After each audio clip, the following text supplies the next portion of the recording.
Today, I am joined by Dr. Gaathier Mahad. He's a senior lecturer at the Nelson Mandela University in South Africa. His specialisms include groundwater dynamics, fractured rock hydrogeology, and he's also the author of Climate Change, Lessons from the Quran and Sunnah. And he has held executive positions at various NGOs and companies, and has also performed stand-up comedy at various mic events. He's a man of incredibly rich experience, and I'm very glad to have him here today and to be talking to him today. So welcome. Shukran for having me, brother. Hamza, shukran. So let's, I sent you the questions earlier. Let's get right into it. How did you first get into or become concerned about the environment? بسم الله الرحمن الرحيم الحمد لله رب العالمين والصلاة والسلام على أشرف المرسلين يا رب اشرح لي صدري ويسر لي أمري واحلل عقدة من لساني يفقهوا قولي. So growing up, my father was a civil engineer in the city of Cape Town where we resided as children. And, you know, as kids, you always have this strange fascination with things flying or throwing things around. And we would throw things out of the car window while it was moving. And you know, it would really get to my father in terms of pollution. And I mean, this is now as a young child before your teenage years. And you're obviously trying to figure out how the world works and that kind of stuff. And throwing sweet wrappers out of a car window and watching them fly behind the car is always fascinating. And that would make him quite angry. I would always ask him, like what's wrong? You know, it's just a sweet wrapper. And he'd explain to me that that wrapper ends up in a stormwater pipe, and then it ends up in a river, and it maybe ends up in a sea, and it can choke a fish. And so, you know, from that point forward, I think I had sort of an interest in terms of the environment and, you know, how we affect or impact it. But then at a later stage, during my high school years, just before I went to university, I was also involved in a sustainability club at the high school. And when I went to university, I never thought I'd study environmental science. What actually happened was a professor came and he spoke to us because I registered for a general BSc. Thought I was going to do, you know, a bit of math and finance and become an investment banker, you know, make real money, right? And it didn't end up that way. The professor basically told us, no, we're killing the planet, you know, and we need to save it. And I thought, okay, maybe this is my calling, you know. And I ended up taking that environmental science course that was actually very close to environmental engineering, and there was some soil physics and groundwater and surface water. And really the only subject that stuck with me was the subsurface fluid flow, you know. So, but the soil water and groundwater, because it really fascinated me. And that's sort of where I found my interest, you know, and I just followed it really. Okay. And for those who don't know, because I think it's quite scientific, what is subsurface water flow and groundwater? So porous media or flow in porous media is actually a very broad science, right? And it has applications to things like diapers, you know, for babies, sponges that we use to clean our dishes, you know, but it actually stemmed from understanding groundwater and flow in soil water. And then applications started to other things, you know, and obviously things like petroleum reservoirs, you know, the kind of stuff that we think about in terms of literally anything that has pores in between it and air or water can move. That is porous media as a science. But groundwater as a science really just basically we're looking for water, drilling for that water, and then producing, you know, pumping that water to help supply, you know, potable supply. And that's the one side. The other side is obviously the quality of that water as well. So, yeah, that's sort of, you know, porous media as a science, but groundwater in particular.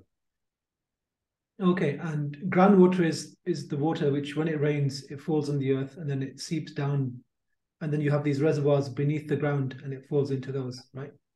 Correct. Yes. Yeah. There's a difference. So we should obviously draw the distinction between soil water, which is the unsaturated, zone. So the water, I mean, the pores aren't completely filled with water. Whereas in the groundwater zone, which is below the water table, those pores and crevices and cracks are completely filled with water. So that's sort of the distinction between the two, yeah. And what made you find this so fascinating? Because people think, many people say, oh, it's just water. What is it about this topic which really gets you going? We had some characters as professors.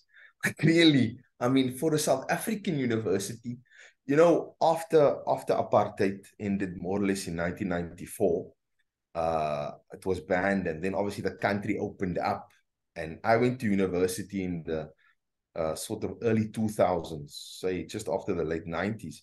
But for South African university at that time, we had many international professors, and many of them were quite interesting characters, the stories they told you about their life experiences and their field experiences and what they've done and seen. And I think that sort of added just a big flavor to me personally, because the soil professor was a Serbian that studied in Italy.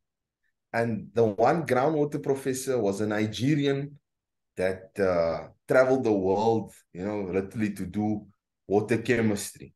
And the main groundwater professor was Chinese, but he's been living and working in parts of Africa. So, to me, I found it amazing to think that, these people of different nationalities coming together under sort of one umbrella to do work that kind of helps the planet and provide people with the most basic of necessities, like water.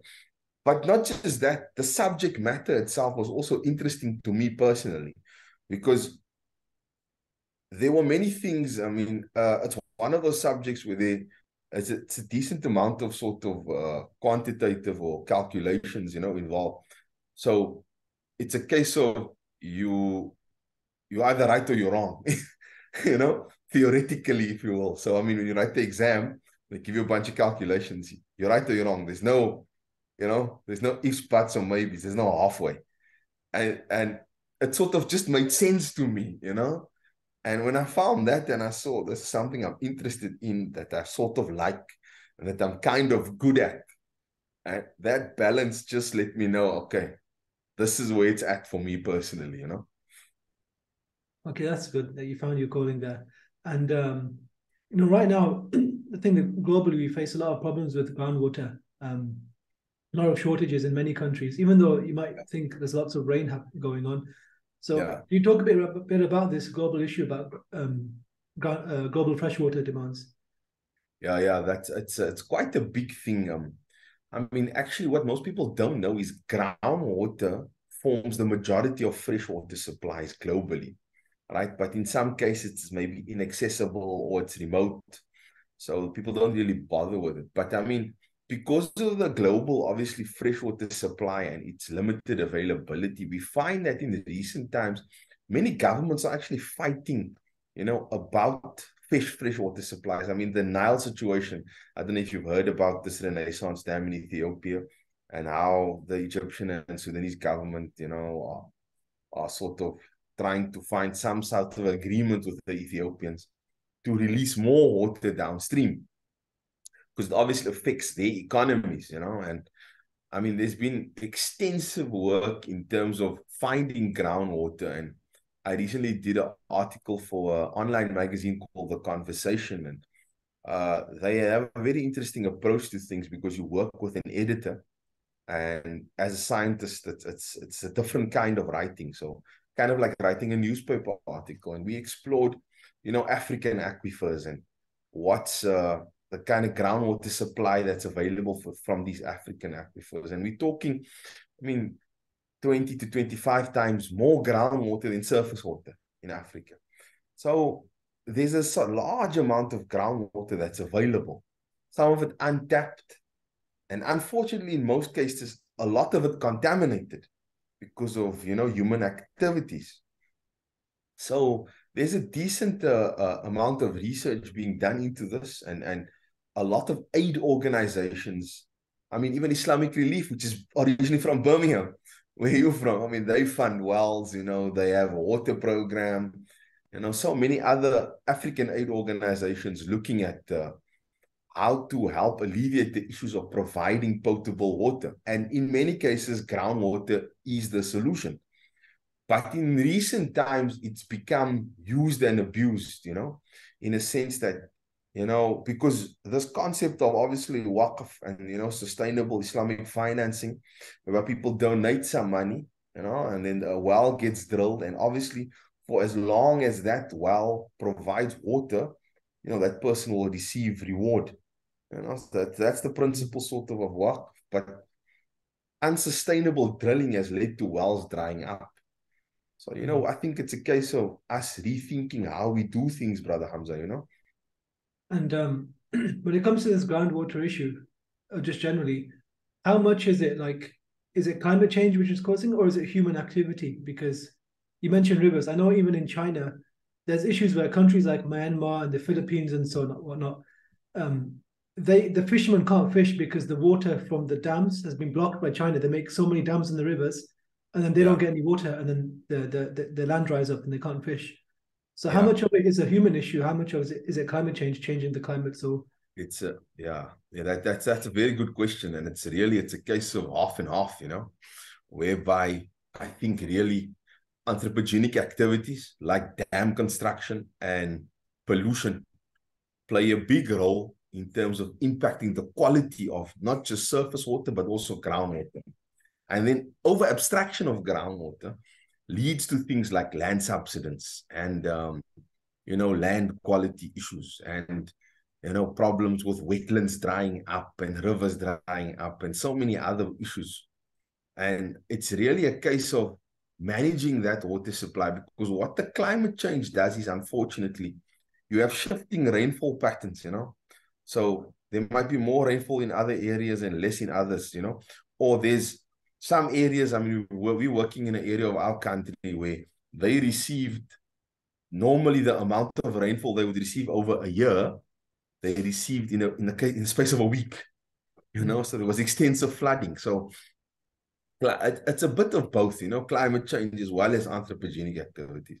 But I think, and we see it happening in certain circles, particularly with the way civil engineers, and infrastructure people, as well as architects, are designing now in recent times with these green designs, whereby they're trying to design where they're able to mitigate, climate change factors or impacts like extreme heating or extreme flooding, and then obviously utilizing those resources that coming through, like large amounts of water, and storing them or directing them or whatever the case may be, And I think there's a lot for us, particularly as Muslims, to learn from, the environment around us and the way Allah has created things, so that we're able to design in such a way that it's in harmony with nature, Yeah. And do you think it's possible you have these different nation states, you mentioned Egypt and Sudan, I think. Do you think it's possible to really come to a solution and manage the water well? Because if Sudan wants to build lots of dams, which profits the economy, Egypt will suffer. But do you think it's possible for this collaboration across nation states? Yeah, it's a very tricky one. Everybody has to come to the table and sit down and talk about it. But the thing is, it also becomes a case of the Nile. If you look at the Nile is the lifeline of Egypt. There wasn't the Nile, there wouldn't be Egypt, And literally, it feeds everything and everybody in direct contact, and populations are concentrated completely around these kind of rivers. And it's been happening like this for centuries. Everywhere you go, the Tigris and the Euphrates in the Middle East, you know what I mean? The Yangtze River in China. This is because water is life and people need it. But I think many surface water bodies have been exploited or overexploited. And it's slowly moving into a case or scenario whereby groundwater bodies are now being overexploited. But I think, and from what we see, the integrated management of these resources in such a way that, that during drought, we're not just drilling wells left, right, and center and pumping, whatever or as much as we want to. Whereby we actually managing both resources, or not just those two resources, but other water resources or sources of water concurrently in such a way that it's sustainable. and I think that is the trick really, because in the past, I'll give you an example, Brother Hamza. Stormwater was seen as waste, So particularly in Cape Town, we see it happening whereby many river channels were canalized with concrete base layers. And the aim, because my father worked in the city for stormwater, he told me back in the day, the aim was to get rid of as much water as quickly as possible. But if we think about the natural system and how it works, it's actually a case of looking at that water, making sure that it flows regularly in the river without flooding. That's why natural rivers don't have concrete bases, ensuring that in certain places that water can infiltrate, ensuring that there is flooding in certain places like wetlands, so that, wildlife can flourish, etc., etc. And by looking at those kind of things, you actually start to see that natural systems attenuate themselves, Wetlands act as filters and homes for so many species, and they're able to, remove pollutants from the environment, but obviously at a specific rate. And unfortunately, as humans, we're impatient. So we want it to happen now or faster. But the Almighty hasn't created nature in that way, So, but yeah, there's a lot of mechanics behind it, but it's still something that we can learn a lot from, Yeah, it's fascinating. And why can't we just take water from the ocean and desalinate it and then use that? What's wrong with that? So there's a lot of research being done into desalination, particularly in the Middle Eastern states, all right? And why there? Because of the fact that they have large amount of fossil fuel resources in order to power desalination. Because desalination, you need a large amount of energy. The initial technology was developed by you pumping water or forcing it through a membrane in the opposite direction of its natural gradient, right? And you obviously are removing the salt out of that. Now, there's a few issues with desal. Number one, the amount of energy, like I said. Number two, when you're creating these plants, in many cases, you have to think about multiple processes, and large surface areas and intake. I mean, we worked with a desal plant here in South Africa. And unfortunately, because of our context and environment around the amount of energy and, the way the legislation works, a lot of the parts for those desalination plants come from foreign countries. So you have to source it in, and then you have issues around procurement, like I said, and problems around the wastewater that's generated is a highly concentrated salt water, also known as a brine. So you have to dispose of that as well. Sometimes they put it into evaporation ponds and it's easy to create the salt to be mined. But there's a whole bunch of issues, not just technical, but also environmental, that could have major implications because of desal. And that's why, you'll find, particularly in the Middle East, they do it. There's enough money to throw at the problem and, solve it, obviously. And they are, in most cases, drier nations, so they don't really have water. So they use desal water for potable purposes, but not necessarily for drinking.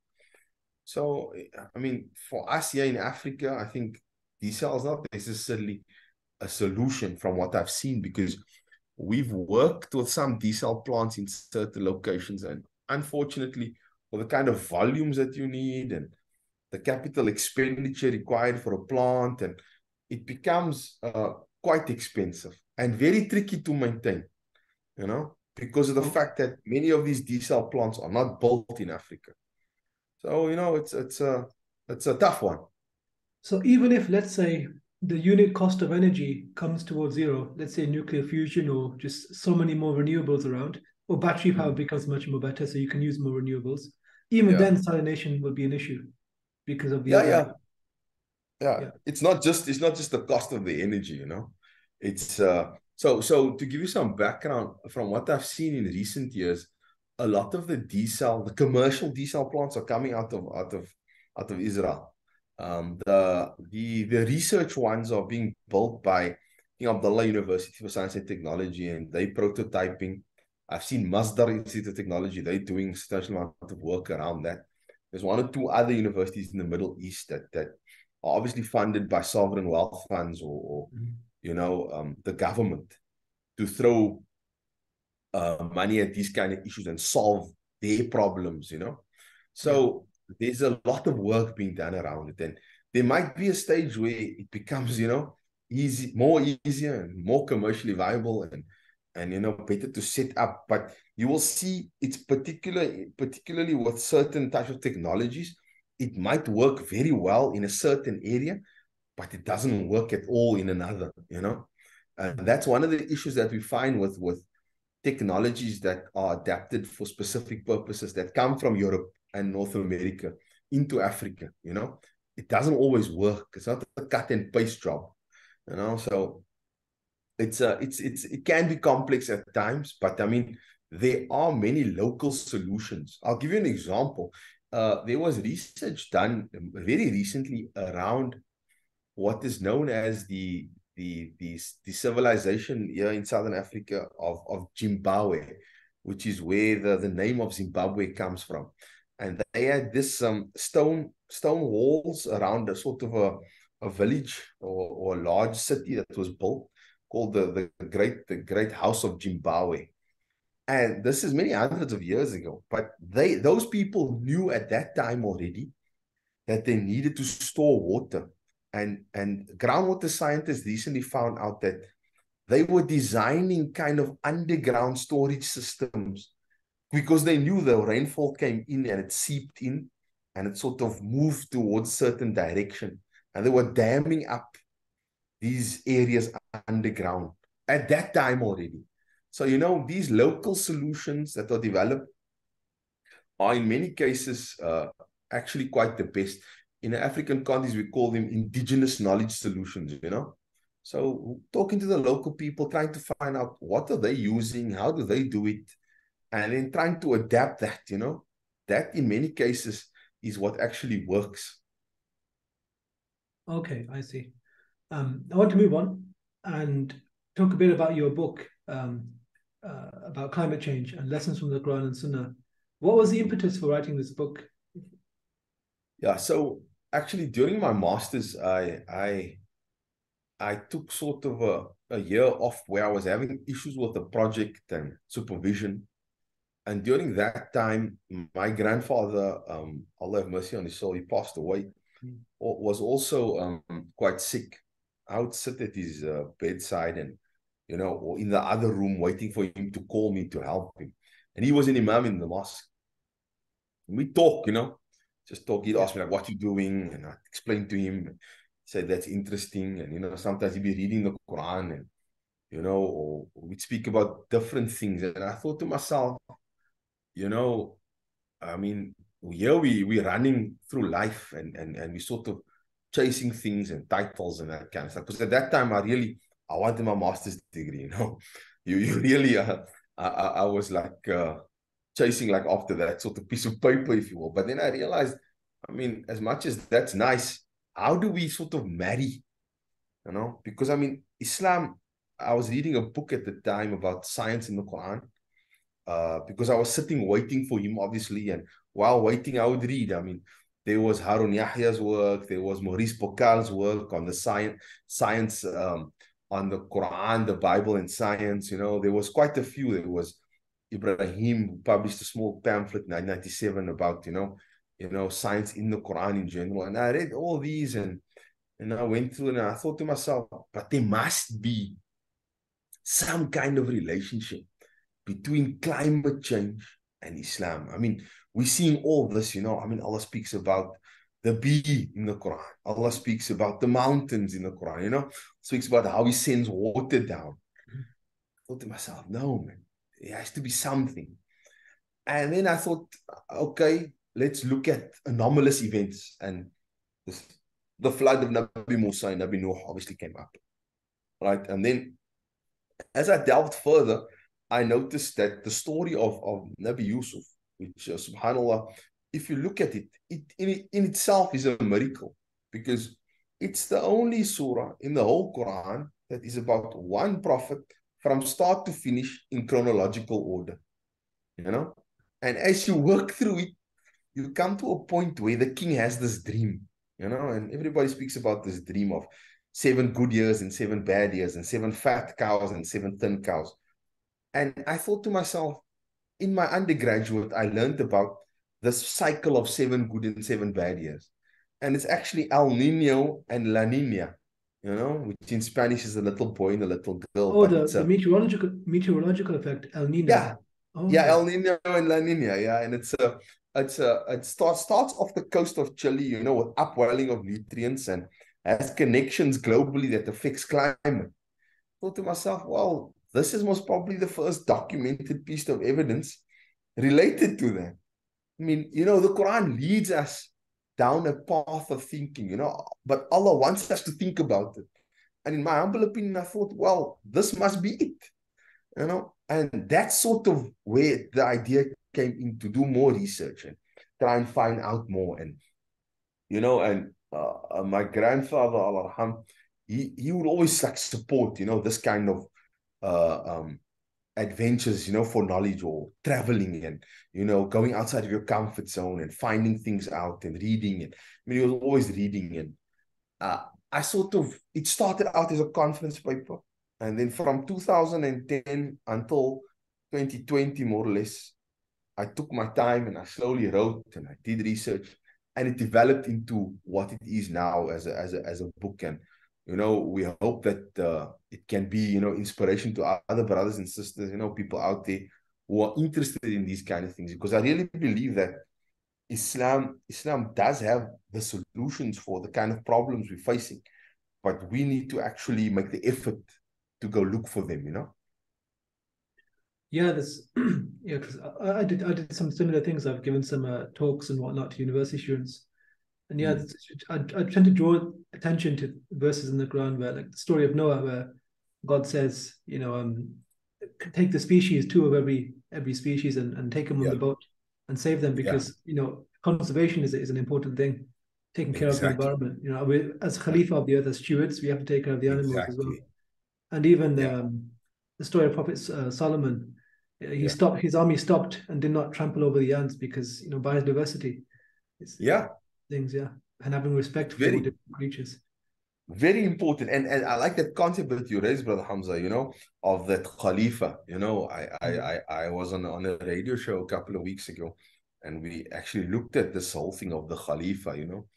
I mean, and you look at the translation of that, it's so loaded. It's a steward, it's a protector, it's a vicegerent, it's somebody that gets sent. Yeah, And I like to make the comparison of, no company sends their worst salesman. Allah sent us as a Khalifa, yeah, because there's a hope that Allah's like kind of putting faith in us to say, look here, I hope you can do your best job, of protecting. And actually, if you think about it, that's what sustainability is about. For us to protect the planet, to look at the resources and manage them sustainably so there's available for the next generation. I mean, not to rape and plunder and steal and take as much as we can. Because, I mean, at the end of the day, we're going to end up 6 feet under as well. yeah. Exactly. You mentioned a good point. Actually, a question from that is, in South Africa, but in the UK, or at least in the West, right, we have this like schism or divide where people who are concerned for the environment tend to be like left wing, economically left wing, maybe a Marxist. They don't want, like, against profit and things like that. Is that the Yeah. same case in South Africa as well? Look, in South Africa, if I can be entirely honest with you, there is a very small percentage of the population that actually has the time and energy to be concerned with the Yeah, environment. You know, we have, I mean, bread and butter issues, if you will. I mean, many people are more worried about just getting to and from work, putting bread on the table and surviving at the end of the day. But even with that said, there's been a big drive in terms of awareness. And we have informal settlements that are quite big, yeah, particularly in certain major cities, and people living below the breadline. And there are organizations that are trying to show people that conservation is actually everybody's business. And I like that because of the fact that you can see that there's certain community gardens being built. There's certain sustainability practices in impoverished communities. There's certain One organization that is quite active is Gift of the Givers. Is Dr. Imtiaz Suleiman. He's quite well known, and they drill boreholes in many places, and they provide water, and they help with a lot of things. Awqaf South Africa is another organization that has helped set up community gardens, and there's so many others. I mean, too numerous to mention, but I think it's those kind of community-based activities where they're trying to get everybody involved, young and old, the schools and different religions and races and creeds, and getting them together, getting their hands dirty and showing them sustainability is all of our business. And I think that's the nice thing about South Africa and I mean, many parts of Africa in general, where we're able to do those kind of things. I know I've heard stories about Britain and the UK and about those kind of things, even in America. And yeah, it's actually quite sad because I had this discussion with a colleague of mine the other day, and we were just talking about, because I mean, we in the environmental monitoring field, so obviously we're trying to understand and measure various aspects of the environment, and I was telling him, look, there's more floods. There's actually an interesting article about this. There's more floods and tornadoes and all these kind of things because we're able to measure them better, not because there's more of them. And he was like, you shouldn't say that because the left are going to tell you, are you anti-climate? Or you don't believe in climate change. I told him, no, I believe in climate change. It's there in the geological record. We know it's true. We see it happening, but we over-reporting or over-exacerbating the issues, Yeah. And sometimes the news can be a bit depressing. So we had this interesting, little banter about that, because I think it becomes a case of people being aware, that's the main thing. And people are passionate, Brother Hamza, they become overly invested, if you will, and they want to force their opinion down your throat. But in South Africa, alhamdulillah, I don't think we have any of those major issues that I've encountered. Okay. The reason I raised it was because you mentioned about resources and so on. At least because the way I see it is that our concern for the environment is not because we don't like profit or we don't like commerce or business. It's because we want long-term prosperity and flourishing. And by destroying the environment, we actually impede or stop our ability to profit in the future. Exactly. Like if you pump sewage into a river, you can't use it as a resource anymore. Like you contaminate. Exactly. Yeah, so you stop yourself from being wealthy long term by destroying the environment. Yeah. And it actually relates very strongly to the principle of waqf. I mean, you look at the history of the Prophet ﷺ, man. You go through the examples. I mean, one of the first, there's an argument about it, but one of the first waqf made was by Sayyidina Uthman, which is the well of Ruma, which was bought from a Jewish businessman, right? And that well is still there. Some people have told me they've visited it and they know, and they extract water from it. And people say that, I mean, even up until today, where a friend of mine, he returned from Umrah recently, and he spoke to me about the waqf of Sayyidina Uthman, where they're building hotels. So, there's still, that waqf is still in place. And it's exactly that principle of investing. People don't see it. Unfortunately, we don't see the value the environment brings us, and that's the sad part, because waqf, you can, at least it's tangible. I'm putting my money into an investment, or I'm buying a borehole, and inshallah, because the Prophet says in a hadith that remains behind will give me benefit even in my grave, right? But unfortunately, as human beings, we fail to understand the value the environment gives us. Many years ago, they did an assessment of the total, all the stock exchanges globally, and the amount of money trading was in the region of $3 trillion, right? Dollars. And then they did a similar assessment of what is known as ecosystem services. So that's to say, what are the services the environment provide us? Alhamdulillah, as Muslims, we know it's the bounty of Allah, right? But clean air, clean water, all these kind of things. And the valuation was double, $6 trillion. So, I mean, it's a no-brainer if you think about it.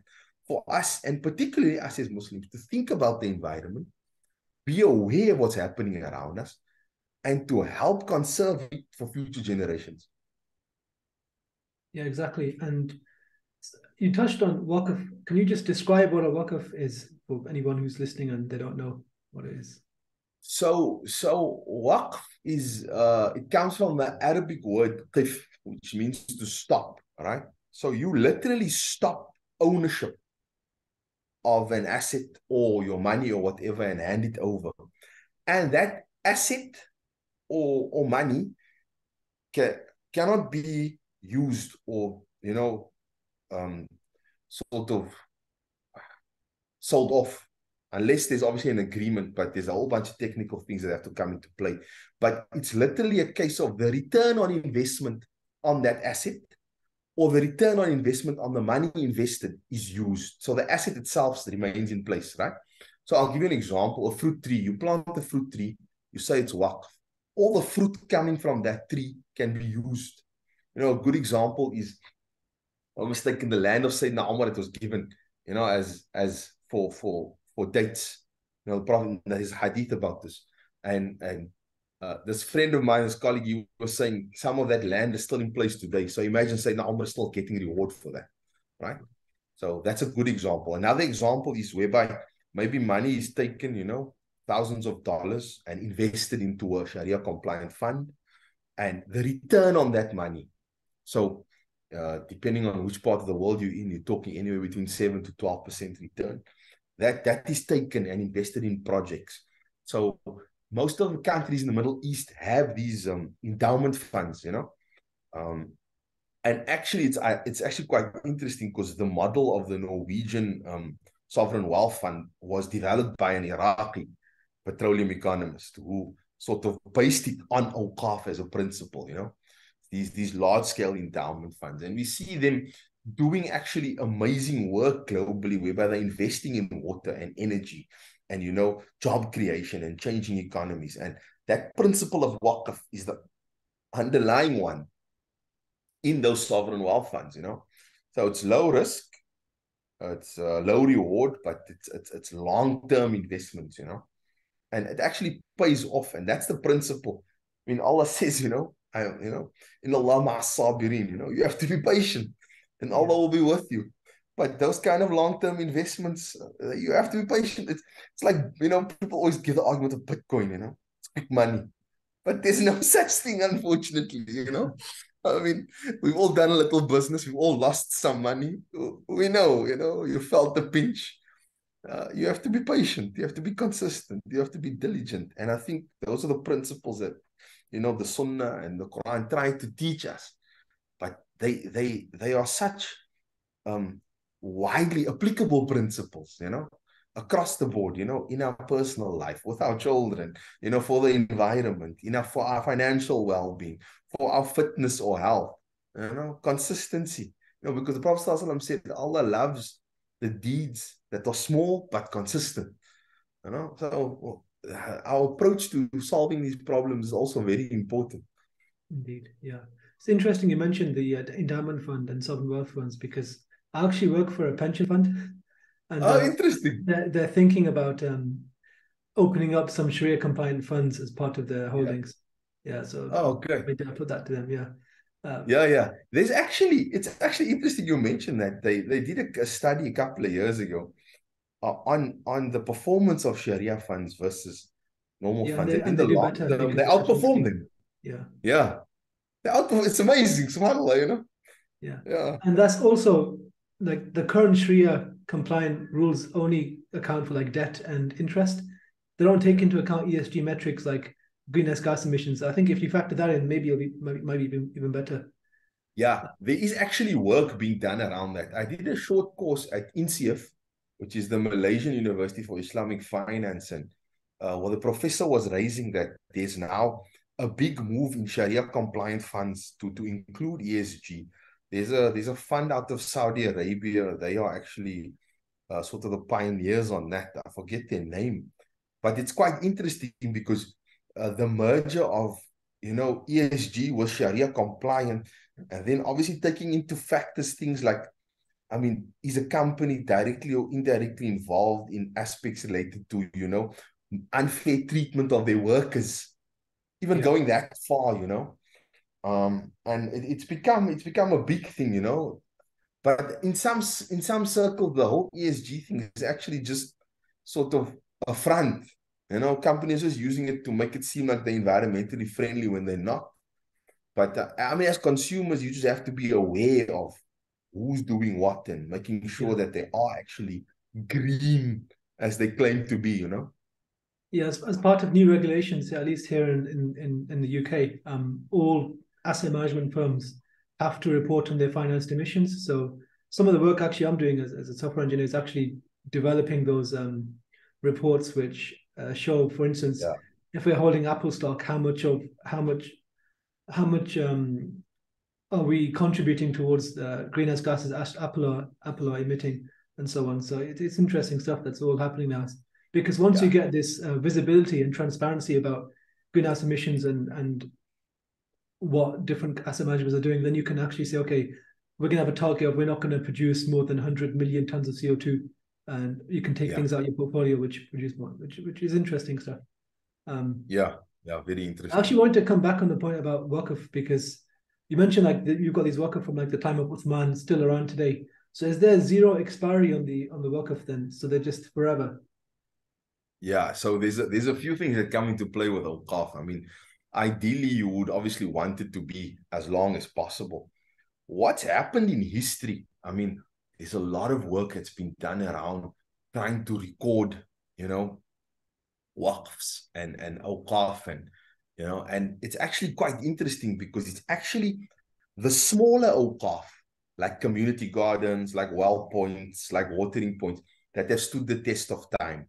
You know, the larger ones, and it's quite sad to say and see that there's a few books being done, and one of them is by a Jewish professor that she's formerly from Tel Aviv University.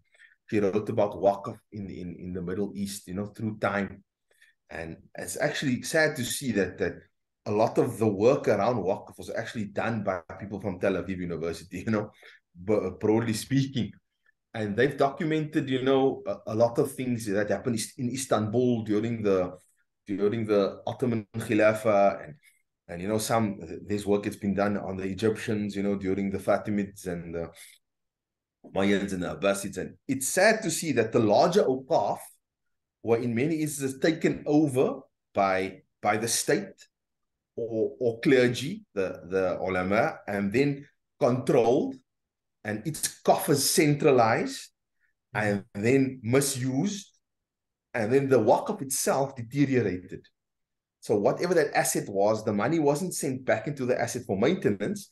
It was just abused and misused. And the large consensus among some scholars is that no. When the Ottoman Khilafah broke down and you know foreign interests came in, they attacked the Waqf. But actually, there's a lot of historical documents that show that the deterioration of that Waqf started long before that. You know, the breakdown of the Ottoman Khalifa and the taking over from foreign interests was actually just a nail in the coffin, or the proverbial nail in the coffin, if you will. So it's very interesting how, especially like I said, these smaller awqaf have lasted, or stood the test of time. And I think, that's actually, I won't say the trick, but that seems to be the way of sort of maneuvering more easily. Because I mean, it's the same, like you're a software developer. Your smaller software development companies are more agile. You know what I mean? They can go to market Yeah. quicker. They can, is that kind of stuff, that kind of thinking. So it seems to be similar with Awqaf. Mm. And this is actually something I've heard. I wanted to get your thoughts on it. So one criticism of Awqaf I've heard is that because there has zero expiry, it means when it comes to future developments, it becomes inefficient to actually develop your cities and urban planning. For instance, let's say someone demarcates a piece of land as like an orchard in a city, Yeah, right? But maybe 200-300 years down the line, you need to redevelop and you need to build yeah, housing and things like that, or schools, wherever. yeah, And that orchard's in the way now. It's actually yeah, becoming inefficient. So how yeah. do you deal with that? That's actually very interesting. You have a university in the UK called Durham University, and Yeah. there's a scholar there, Professor Habib. I mean, he's worked at the Islamic Development Bank for years. One of the leading minds in the world in Awqaf. I looked at some of his work, and he spoke about the fatwa being issued related to this particular matter. But I know that in history, there's always been talk, especially amongst the ulama, whereby they say you are actually allowed to sell. You are. But there's a whole bunch of stipulations that come into place. But the issue has come in why people haven't sold or relinquished the asset is because obviously there's duties and taxes and all those kind of things that come. So when you're done selling, the amount or the value of the money you have in hand is not equal to the initial asset you started off with. Mm-hmm. And that sort of goes against the rulings related to that. But there have been newer rulings and there have been more fatwa passed in recent times. I mean, I'm no expert on that specific area. Awqaf is actually just an interest of mine because it's very close to sustainability, you know. But from that technical perspective, I mean, the scholars, they differ, you know. And that is actually a major issue. I'll give you an example. There was an asset in, I think it's in Singapore or Malaysia, whereby it was a mosque, right? You can go look, it's called the Ben Coolen development. And what Waris, which is the Waqf real estate company of Singapore, did was, they owned the asset and they worked with the Majlis Ulama Council, and they took that mosque, the square area of that mosque, where it was built on, and they put in a real estate development. And they put in a restaurant. And they increased the square meterage or area of the mosque in the process. So there are ways and means, you know, around these kind of issues. You just have to be very smart about it, you know. And we know the guys from Singapore, I mean, the competition is quite big and most of them are quite sharp, you know.